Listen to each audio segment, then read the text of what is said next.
Sportico just dropped their highest-paid athletes report, naming Caitlin Clark the highest-paid WNBA player at $16.1 million. And Aja Wilson is absolutely losing her mind, as she's not even on the list. While Clark's raking in six-figure speaking fees and multi-million-dollar endorsements from Nike, Gatorade, State Farm, and Wilson, Aja's throwing another one of her infamous tantrums. Remember when she claimed she makes the same speaking fees as Clark? Here's the problem. No company has ever bragged about booking Wilson for an event, while corporations are lining up to pay Clark at least $100,000 just to show up. Before we break everything down, let us know down in the comments why you think Wilson didn't make the list, despite being the star the WNBA is pushing.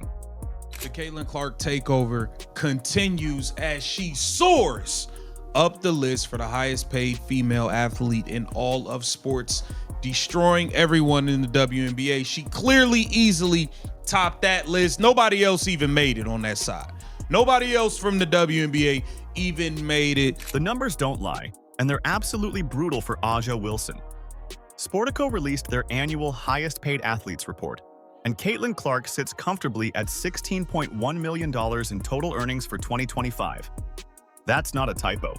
Clark's financial empire spans far beyond her $70,000 WNBA salary with the Indiana Fever. Her off-court endorsements dwarf her basketball paycheck by over 200 times, creating a revenue stream that Wilson can only dream about.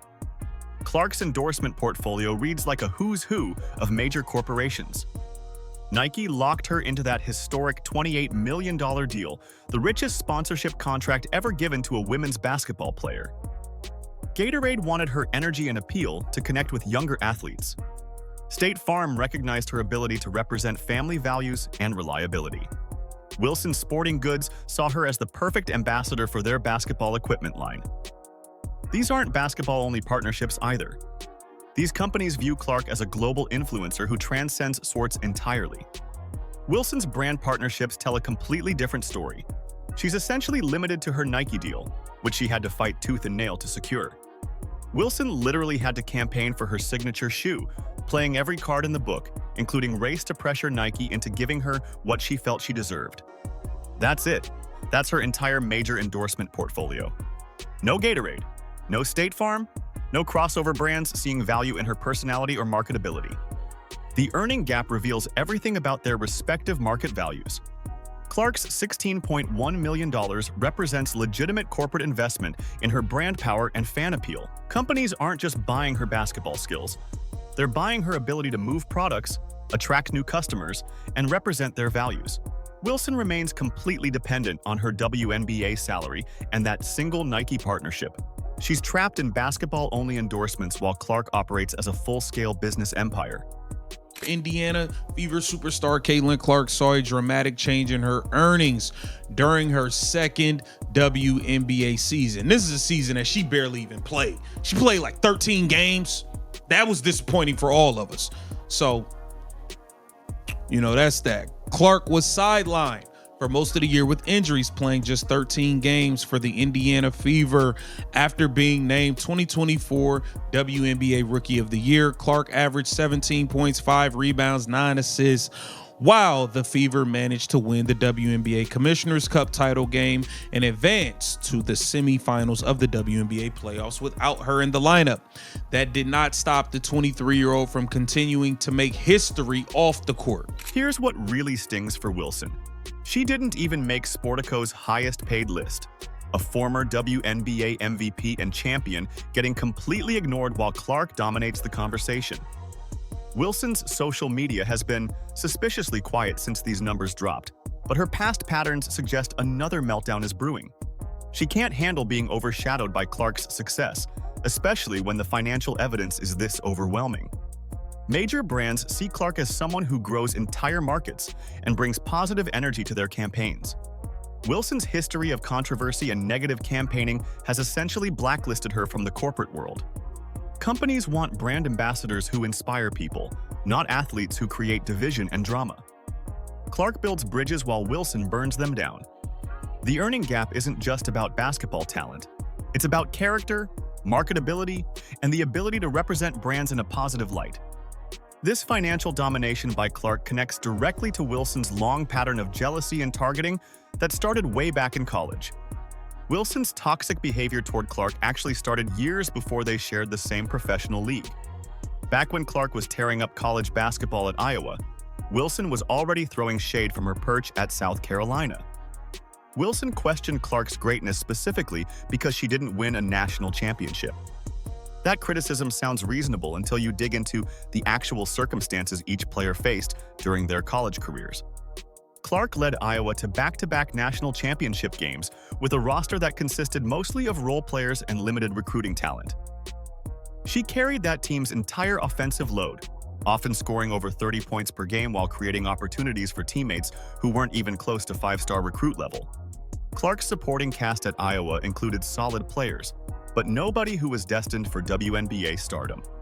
She was doing everything: scoring, facilitating, rebounding, and keeping Iowa competitive against programs with far superior talent. Caitlin Clark, I'm sure you saw, just became the all-time scoring leader in women's college basketball. I'm curious, where would you rank her amongst all-time college players, in your opinion? Ooh, that's tough because you got to win one. I feel like that college is one of those spaces where you got to win one for them to even have your name in the conversation. And it took me 3 years to win mine, so it's hard. Wilson's championship run at South Carolina tells a completely different story. She played alongside multiple future WNBA players and a roster stacked with highly ranked recruits. Wilson didn't need to carry the entire team on her shoulders because she had legitimate help at every position. South Carolina recruited at an elite level, bringing in top-tier talent that made Wilson's job significantly easier. The irony becomes obvious when you compare their individual impact. Clark nearly won a national championship while being the only elite talent on her roster. She kept Iowa competitive in games where they had no business being close, using her individual brilliance to elevate lesser players.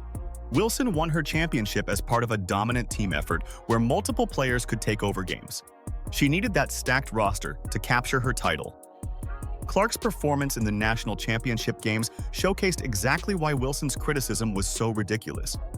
Against South Carolina and other elite teams, Clark put up historic numbers while facing constant double teams and defensive schemes designed specifically to stop her. She was literally the entire scouting report for opposing teams. Meanwhile, Wilson benefited from playing alongside other elite talents who demanded defensive attention and created easier scoring opportunities. Wilson's college comments established her pattern of diminishing Clark's achievements by focusing on team accomplishments rather than individual excellence. She couldn't acknowledge that Clark's individual impact was superior to her own, so she pointed to championship hardware as the only measure of greatness. That argument falls apart when you examine the supporting cast each player had access to during their college careers.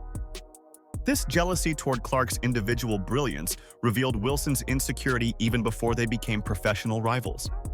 She saw Clark's ability to dominate games single-handedly and felt threatened by that level of individual excellence. Wilson needed her team to succeed while Clark was her team's success. When Clark entered the WNBA, that college jealousy exploded into full-blown campaigns designed to undermine Clark's instant success and overshadowing of Wilson's veteran status. I kept thinking the best player in the league should have her own shoe, not just about shoes. You think? Yes. Right? I want to get your thoughts on that. Because you don't need my thoughts. You already know my thoughts. But that's how young kids, you know, when you're a fan of LeBron, you're a fan of Asia. I'd love to get your thoughts on that. She needs her own shoe. Let me answer that. She is the two-time MVP. I'll toot her horn because she won't. Olympic gold medalist, best defensive player, 2 years running. Her team's stop. Clark's arrival in the WNBA sent Wilson into panic mode, and she launched multiple desperate campaigns to stay relevant while Clark dominated every headline. Wilson's I Have a Shoe Too campaign became the most obvious example of her insecurity. Every time Clark's Nike partnership generated buzz, Wilson would post about her own signature shoe. She wasn't celebrating her own achievements. She was desperately trying to remind people that she also had endorsement deals. Wilson turned her social media into a constant reminder that she existed in the same space as Clark. The What is delayed is not denied campaign revealed even more desperation from Wilson. She plastered this phrase across her social media accounts, clearly referencing her belief that she deserved the recognition and endorsements that Clark was receiving. Wilson spent months posting cryptic messages about delayed success and denied opportunities. Every post felt like a direct shot at Clark's immediate success and brand partnerships. Wilson couldn't handle watching a rookie accomplish in months what she hadn't achieved in years.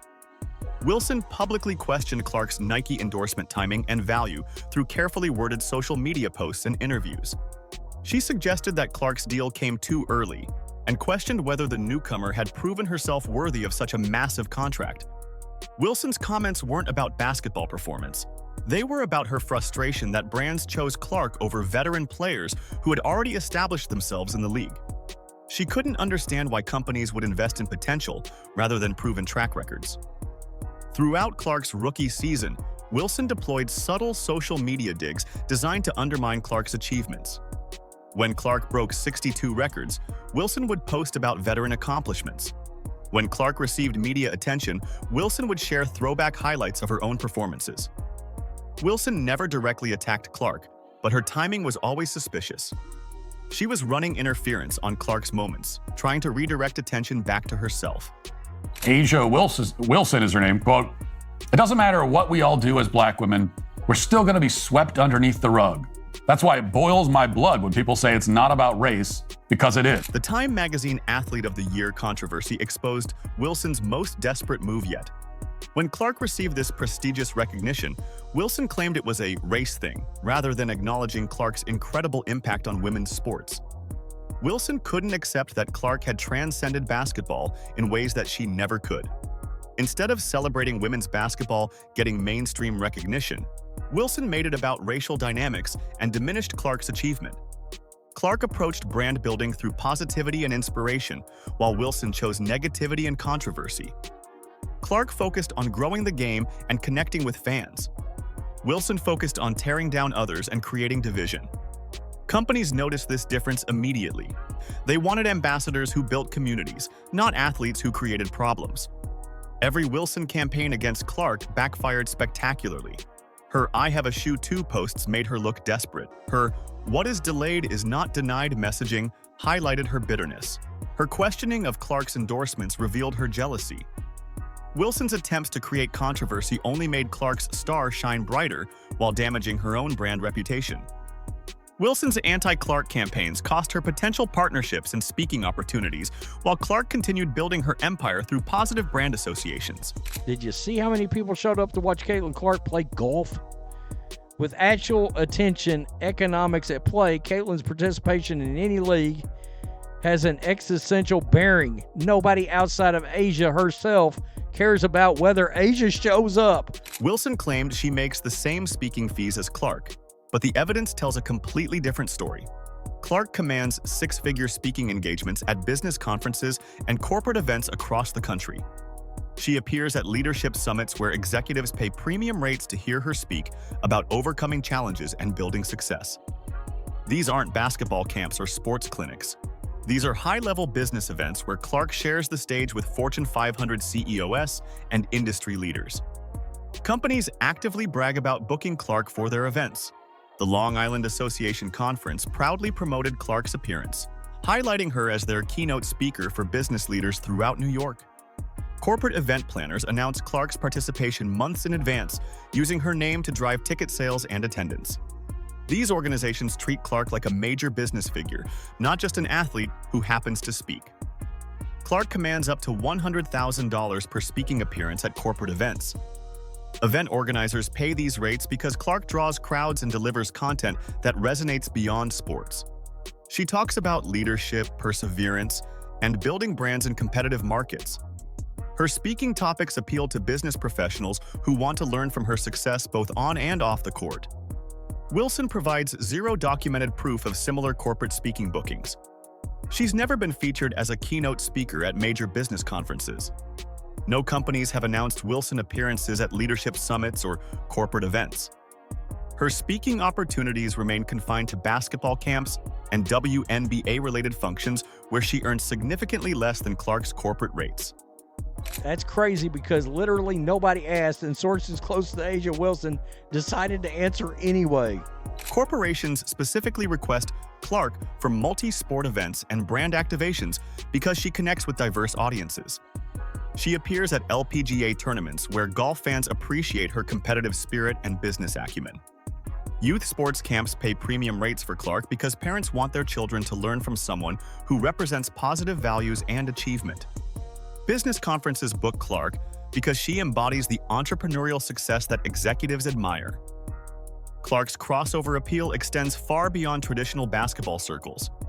She speaks at women's leadership conferences about breaking barriers and building personal brands. Technology companies invite Clark to discuss innovation and staying ahead of competition. These diverse speaking opportunities generate substantial income streams that Wilson simply doesn't access.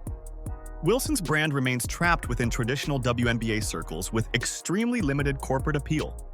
She speaks at basketball camps and league events where fees are modest compared to corporate speaking rates. Wilson hasn't expanded into business conferences or leadership summits because companies don't see her as someone who can deliver valuable content to their professional audiences. Wilson's speaking fee claims were pure fantasy designed to diminish Clark's obvious market advantage. She couldn't provide examples of corporate events or documented speaking fees because they don't exist. Wilson fabricated equivalence with Clark to protect her ego and maintain relevance in conversations about earning power. This pattern reveals exactly why Wilson's brand struggles, while Clark's soars globally across multiple industries and audience segments. Here it says, in Sportico's year-end list of highest paid female athletes of 2025, Clark ranks 6th overall, earning a combined $16.1 million in 2025 from salary, winnings, and endorsements. It represents a $5 million increase from 2024 when she placed number 10 with 11.1. So we up 5 M's in an injury-riddled season. This is legit, man. Am I surprised? No. I mean, it's the GOAT. It's the GOAT. I'm not surprised at all. The business world has spoken with their wallets, and the verdict is devastating for Wilson. Corporate decision makers evaluate potential brand ambassadors through multiple factors, and Wilson fails almost every test that matters to major companies. Clark attracts endorsement deals across different industries because she represents growth, positivity, and market expansion. Wilson remains stuck with her single Nike partnership because her brand carries too much risk for companies focused on broad audience appeal. Clark's positive brand associations make her incredibly valuable to corporations seeking authentic ambassadors. She represents leadership through her ability to elevate entire teams and organizations. Companies see growth potential when they partner with Clark because she expands market reach and brings new customers into their ecosystem. Her inspirational messaging resonates with diverse demographics, making her perfect for brands targeting families, young athletes, and business professionals simultaneously. Wilson's negative patterns create exactly the opposite effect for potential corporate partners. Her tendency toward controversy and public disputes makes companies nervous about long-term partnerships. Corporate marketing teams avoid athletes who generate negative headlines or create divisive conversations among consumers. Wilson's history of playing victim and creating drama represents everything that companies try to avoid when selecting brand ambassadors. Clark's global appeal transcends basketball in ways that corporate executives find incredibly valuable. She speaks at business conferences, appears at LPGA events, and connects with audiences who might never watch a WNBA game. Her crossover success proves that she can represent brands across multiple industries and customer segments. Companies pay premium rates for this kind of versatility and market reach. Caitlin Clark at number 6. So there you have it. She finished number 6. There is not another women's basketball player on this list. So when y'all try to have these nonsense conversations about who's the face of women's basketball, I mean, come on. It's not rocket science. This is not hard to figure out. Caitlin Clark is the face of female of the WNBA clearly, but Caitlin Clark's damn near the face of basketball, period, male and female. Wilson's brand remains narrow and divisive, limiting her appeal to traditional basketball audiences. She hasn't demonstrated ability to connect with business professionals, families, or casual sports fans who don't follow the WNBA closely. Companies need ambassadors who can grow their customer base, not athletes who only appeal to existing basketball fans. Corporate executives understand brand safety better than anyone, and Wilson represents significant risk while Clark represents pure opportunity. Companies invest millions in brand partnerships specifically to grow their business and improve their reputation. Wilson's pattern of creating controversy and negative headlines makes her a liability for brands trying to build positive associations with their products. Clark's ability to grow entire markets sets her apart from traditional athlete endorsers. Her presence in women's basketball expanded television audiences, increased merchandise sales, and brought new sponsors into the sport. Companies recognize that Clark doesn't just represent their brand, she actively grows their business through her influence and appeal. Wilson's tendency to create division and controversy has the opposite effect on business development. Her public complaints and negative campaigns turn off potential customers and create uncomfortable associations for brands trying to maintain positive reputations. Clark's endorsement success creates a positive cycle that attracts even more brands wanting to partner with proven market movers. Her track record of growing audiences and generating positive buzz makes her increasingly valuable to companies across different industries. Wilson's pattern of jealousy and toxicity has essentially blacklisted her from major endorsement opportunities. Companies choose partners who build their brand rather than create problems, and Wilson's behavior has made that choice incredibly easy for corporate decision-makers. Wilson's tantrum about the highest paid list perfectly captures why she'll never reach Clark's level. Her jealousy and toxic behavior have poisoned her brand while Clark builds a global empire through positivity and genuine connection with fans. Companies choose Clark because she represents growth and inspiration. They avoid Wilson because she represents division and controversy. Clark continues expanding her influence across multiple industries, while Wilson remains trapped in her own negativity. The financial gap between them will only grow wider as more brands recognize the difference between an athlete who builds communities and one who tears them down. Let us know down in the comments why you think Wilson didn't make the list, despite being the star the WNBA is pushing. Like, subscribe, and turn on all notifications so you never miss out. Click the video on the screen and we will see you in the next one.